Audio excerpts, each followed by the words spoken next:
Mixing బౌల్లో 4 eggs తీసుకోండి. అలాగే 1/4 కప్పు పంచదార, 1/4 కప్పు వెన్న తీసుకొని వీటన్నింటినీ బీటర్తో పంచదార కరిగేంత వరకు కూడా బీట్ చేసుకోవాలి. వెన్నకు బదులుగా బటర్ కూడా వేసుకోవచ్చు.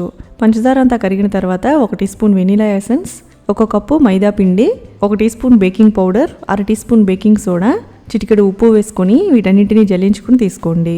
పిండంతా బాగా కలిసేలా 2 నిమిషాలు బాగా బీట్ చేసుకోండి.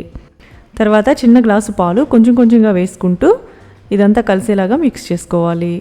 చివరిగా టూటీ ఫ్రూటీ వేసుకొని కలుపుకొని పక్కన పెట్టుకోండి. ఇప్పుడు కేక్ చేసుకునే గిన్నె తీసుకొని నెయ్యితో చుట్టూ గ్రీస్ చేసుకొని బటర్ పేపర్ వేసుకోండి.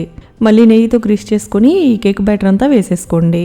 ఇసుక ప్రీహీట్ అయిన తర్వాత ఈ కేక్ గిన్నె పెట్టుకుని 40 నిమిషాలు కుక్ చేసుకోండి. ఇలా కుక్కర్లో బేక్ చేసుకుంటే పైన మూతకి గ్యాస్ కట్ ఇంకా విజిల్ తీసేసుకుంటే సరిపోతుంది. టూత్పిక్తో చెక్ చేసుకున్నప్పుడు ఏమీ అంటుకోకపోతే కుక్ అయినట్లే.